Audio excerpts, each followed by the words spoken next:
You can't be serious. The voice, sharp and laced with the condescending arrogance of youth, cut through the tense quiet of the hangar. Caden Jennings, lead engineer for the billion-dollar defense project, gestured dismissively toward the old man standing near the silent helicopter. We need a systems analyst, not a museum docent. Elias Vance, 81 years old, didn't flinch. He stood with a stillness that seemed to absorb the insult, his calm, pale blue eyes fixed on the machine. It was a brand new AH-64 Apache, a prototype bristling with so much next-generation technology that it looked more like a science fiction movie prop than a piece of military hardware, and it was as dead as a stone. His hands, gnarled with age and crosshatched with the fine silvery scars of 1,000 tiny cuts and burns, rested at his sides. He wore simple khaki pants and a worn denim shirt, a stark contrast to the flight suits and corporate polos of the frantic assembly of pilots and engineers. "Sir, I'm going to have to ask for your credentials, Lieutenant Miller," the young Army liaison said, stepping forward. He was trying for authority, but his voice was tight with the stress of the situation. They were 2 hours behind schedule for a demonstration that had a 3-star general tapping his foot with growing impatience. Caden Jennings scoffed, running a hand through his perfectly styled hair. "Don't bother, Lieutenant. There's no way he has clearance for this project." He turned his back on Eli and addressed the general directly, his voice amplifying to fill the cavernous space. "General Thompson, my team has triple-checked every diagnostic. The problem is in the core of the Quantum Link avionics suite. It's a software integration issue. What we need is a level 4 programmer from our lab in Palo Alto, not—" He trailed off, waving a hand in Eli's direction again, as if the old man were a janitor who had wandered into the wrong building. General Thompson's jaw was a granite ridge. He was a man who measured his life in timetables and objectives, and both were currently failing. He had personally requested assistance from the Base Maintenance Command, expecting a team of specialists. They had sent him one old man. Eli's gaze never left the Apache. He saw past the matte black paint and the intimidating missile pods. He saw the intricate web of wires and hydraulics, the heart and soul of the machine. He had spent a lifetime learning the language of such things, a language spoken not in code, but in vibrations, in the subtle scent of ozone, in the precise tension of a bolt. "Look at this," Caden sneered, pointing at the worn leather tool bag at Eli's feet. It was a relic from another era, its surface softened and darkened with age and oil. "He probably has a hammer and some duct tape in there." "General, with all due respect, this is a waste of our time. This aircraft is more computer than machine. You can't fix it with a wrench." The team of younger engineers, all in their 20s and 30s, exchanged smirks. They stood with their ruggedized laptops and diagnostic tablets, a phalanx of modern expertise. They had been trying for 6 hours to coax a single spark of life from the helicopter, running endless lines of code and rebooting systems until their screens blurred. The silence of the machine was a monument to their failure, and their frustration was curdling into anger, an anger they were all too happy to direct at the quiet old man who served as a perfect scapegoat. "I need to see your ID, sir," Lieutenant Miller repeated, his hand gesturing insistently. "Now." Eli slowly reached into the back pocket of his trousers and pulled out a simple, worn leather wallet. He unfolded it and presented his retired Air Force ID card. Lieutenant Miller took it, his eyes scanning the faded print. Master Sergeant Elias Vance. The rank was respectable but ancient. The lieutenant handed it back with a look of confused pity. "Master Sergeant, this is a restricted area," Miller said, his voice softening slightly. "Perhaps you got lost? The VA hospital is on the other side of the base." The humiliation was a palpable thing in the air. It settled over Eli, yet did not seem to touch him. He simply took his ID, folded his wallet, and slipped it back into his pocket. His calm was more infuriating to Caden Jennings than any argument would have been. It was the calm of a man who knew something they didn't. "Get him out of here," Caden snapped, his patience finally shattering. "He's a security risk. He's contaminating a classified development environment." He was projecting his own failure onto the old man, a final desperate attempt to deflect the impending wrath of the general. 2 security airmen, young and uncertain, began to step forward. As Jennings had been mocking Eli's tool bag, his finger had jabbed toward a small faded patch sewn onto the weathered leather. It was an unofficial-looking thing, a circle of dark blue cloth with the image of a stylized ghost holding a wrench, its threads worn almost smooth with time. The words "Desert Phantoms" were barely legible beneath it. For a fleeting second, the sterile light of the hangar dissolved. The air grew thick with sand and the smell of hot metal and jet fuel. Eli was 30 years younger, his face grim, his knuckles bloody. He was inside a makeshift tent hangar in the middle of a brutal desert, a sandstorm howling outside, threatening to tear the canvas to shreds. A damaged F-16 lay before him, its fuselage peppered with shrapnel. They had 2 hours to get it back in the air for a critical mission. The pilot, a young captain with terror and hope warring in his eyes, watched him work. When the engine finally roared to life, a defiant scream against the storm, the pilot had grabbed this very patch from his own flight suit and slapped it onto Eli's tool bag. "You don't just fix them, Eli," the pilot had yelled over the engine's whine. "You talk to them. You're a ghost in the machine." The patch wasn't a decoration, it was a testament, a piece of history that held more expertise in its faded threads than all the laptops in the hangar. On the far edge of the cavernous room, standing behind a row of tool chests, Airman First Class Sarah Jenkins watched the entire scene unfold. She was a hydraulics technician, barely a year out of tech school. She loved the feel of a machine, the logic of its systems. Her grandfather, a retired Chief Master Sergeant, had been her inspiration. He had filled her head with stories of the old Air Force, of heroes who didn't fly the planes, but gave them their wings.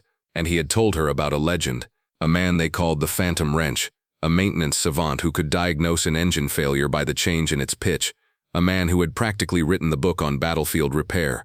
Her grandfather had a faded photograph in his study of his old unit, and on their toolkits was that same patch, a ghost holding a wrench. Her heart hammered against her ribs. It couldn't be. She saw the smug contempt on the engineer's face. She saw the 2 security airmen reluctantly moving toward the old man. She saw the deep, quiet dignity in Eli Vance's posture, the way he refused to be diminished by their scorn. In that moment she knew her grandfather's stories were true, and she knew an injustice was about to be committed. Slipping back behind the tool chests, she pulled out her phone, her fingers fumbling with the screen. She didn't call the base command or the security chief. That would be useless. She called the one person she knew who would understand. The phone rang twice before a gruff voice answered. Chief Miller. It was the Command Chief Master Sergeant of the 34th Maintenance Group, a man whose authority was absolute on the flight line. "Chief, it's Airman Jenkins," she whispered, her voice trembling. "I'm over at Hangar 7 with the new Apache prototype." "I know, Jenkins. The whole base knows it's a paperweight right now." "What is it?" "Chief," she said, taking a breath. "You are not going to believe this.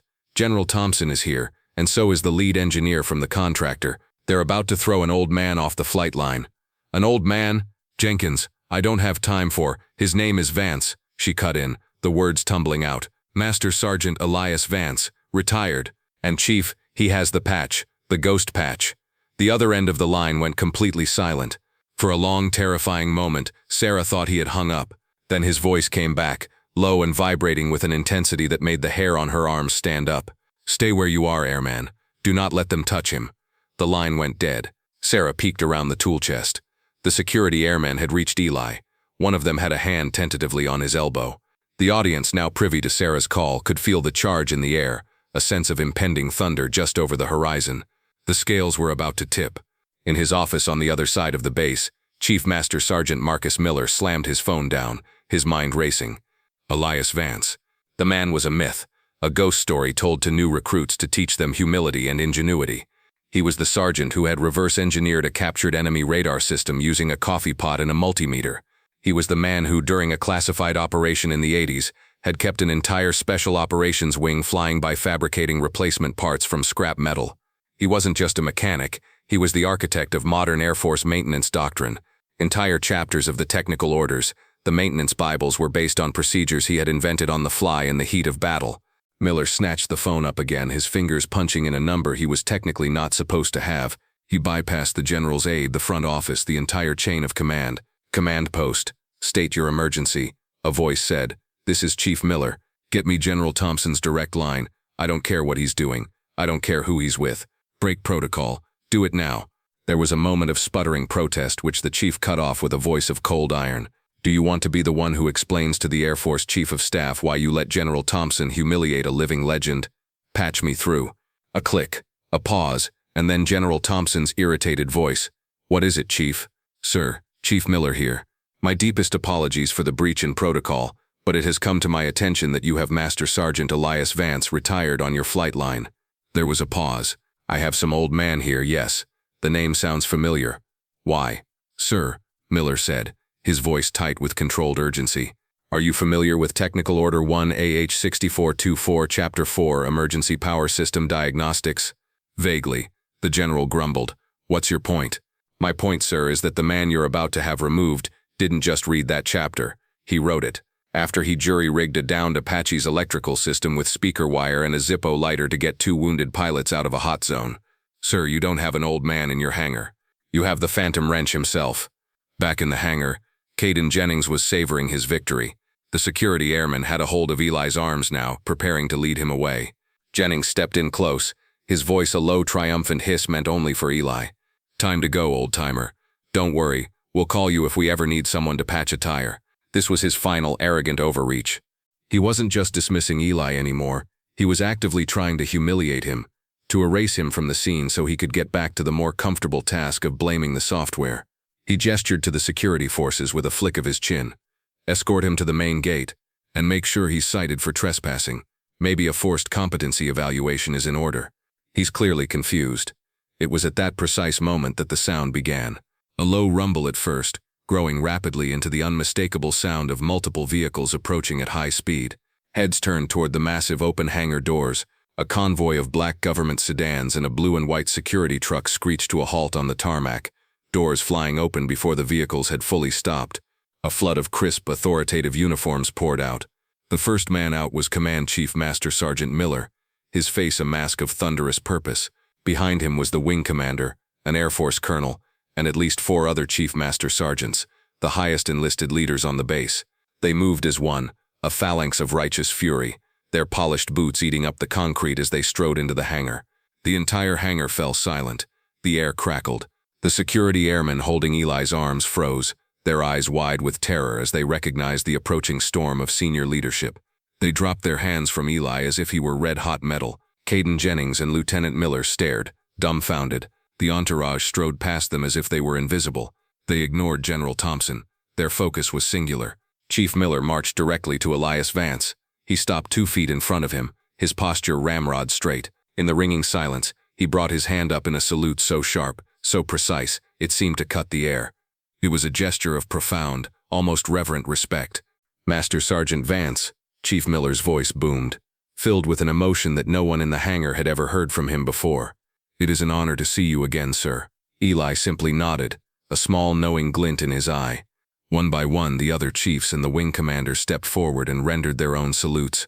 It was a stunning, unprecedented display. Colonels do not salute retired master sergeants. But this was different. This wasn't about rank. It was about legend. The wing commander, Colonel Davies, turned to the utterly bewildered General Thompson. "General," he said, his voice formal but with an edge of rebuke, "my apologies for the state of your aircraft. When you requested the best diagnostician the Air Force had to offer, I'm afraid my people took you literally. It took us a while to track him down. He doesn't exactly keep an office anymore." A murmur went through the crowd of younger airmen and engineers. They were finally beginning to understand. This wasn't just an old man. This was someone important. Colonel Davies turned to face the entire assembly. "For those of you who don't know," he began, his voice carrying to every corner of the hangar, "you are in the presence of Master Sergeant Elias Vance. When a fleet of our first stealth fighters was grounded by a recurring hydraulic failure that stumped the manufacturer's own engineers for weeks, Sergeant Vance diagnosed the problem in 20 minutes by listening to the pump whine with a mechanic's stethoscope. The fix he designed is still the standard procedure today." He paused, letting the weight of his words sink in. "He designed the portable diagnostic kit that every forward-deployed maintenance team has carried for the last 30 years. The man standing before you has forgotten more about keeping aircraft in the sky than most of us will ever learn. He doesn't just fix machines, he understands them." The silence in the hangar was now one of pure awe. The smirks had vanished from the faces of Caden Jennings's team, replaced by slack-jawed disbelief.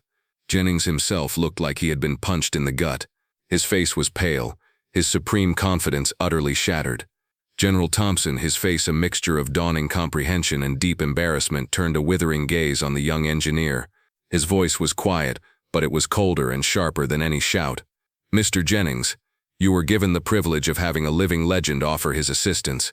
You had more practical experience in this hangar than your entire company possesses, and you treated him like a trespasser." The general's eyes bored into him. "Your credentials, your degrees, your corporate titles mean absolutely nothing if you cannot recognize and respect true expertise.